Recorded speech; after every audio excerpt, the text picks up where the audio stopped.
જોઈ શકો તમે જબરજસ્ત ત્રણ માળની બિલ્ડિંગ છે. એટલે એ સમયે બિલ્ડિંગ ના કહી શકાય પણ એ સમયે મહેલ અજમલ રાજાનો મહેલ છે. જોઈ શકો કેટલું જબરજસ્ત લોકેશન છે, સરસ છે. હા, અજમલ રાજાનો કિલ્લો ખરેખર પણ લોકેશન તમે જોઈ શકો.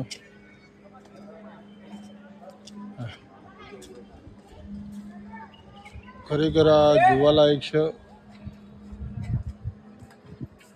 અને આપણી આવનારી પેઢીને આ બતાવવા લાયક કે જબરજસ્ત વસ્તુ છે. તો આવું કોઈ મેં જ મારી લાઈફમાં આ રીતનું પહેલી વાર કિલ્લો આ જોયો છે. મહેલ રાજાનો, અજમલ રાજાનો, રામદેવપીરનો, અને ખરેખર મજા છે. આ નાની ટોપ છે એ સમયમાં રાજા મહારાજા વખતની નાની ટોપ. દ્વારપાલનું એક ચિત્ર છે. ગાઈસ ના કિલ્લામાં ટોપ ને એવું બધું બતાવું છું. હવે આ જો આ ઢાળ જો એટલો જબરજસ્ત એ વખતે બનાવ્યો છે.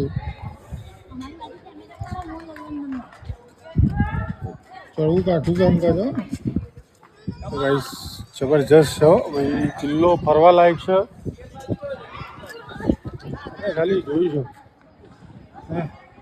પહેલાના જમાનામાં જે બળદગાડા, ઘોડાગાડી ને બધું હતું ને એ બધું ગાડા. આ પેલી છે એ ટોપ માટેનું છે, તમે જોઈ શકો છો. જબરજસ્ત છે ભાઈ. તમે લોકેશન ખાલી જુઓ કેટલું જોરદાર છે. આમ રોયલ આપણે આવીએ ને તો આપણને એમ લાગે રોયલ ફીલ. એટલું જબરજસ્ત લોકેશન છે. શું કહેવું છે? કેવું છે? મસ્ત છે ને કે રાજા મહારાજાના જમાનામાં આપણે આવી ગયા ને એવું લાગે ને. શું કહેવું કાના? ગાઈસ ખરેખર અહીંયા ફરવા પોકરણગઢ કિલ્લામાં ફરવા માટે આવવું જોઈએ. અમે અહીંયા ઉપર જઈએ છીએ કાના.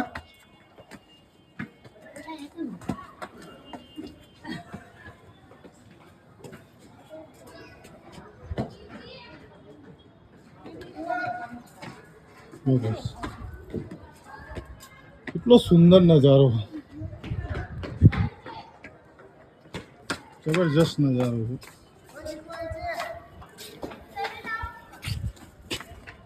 ઉપરથી તો આખો વ્યૂ જ જોરદાર આવે છે, ખતરનાક વ્યૂ આવે છે.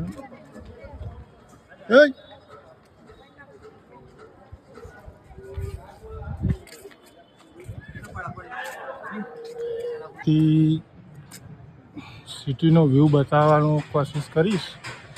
તમે જુઓ આ પોકરણગઢ કિલ્લા ઉપરથી એના ટેરિસ ઉપર કિલ્લાના ત્યાંથી સિટીનો વ્યૂ બતાવીશ. બહુ જબરજસ્ત લાગે છે.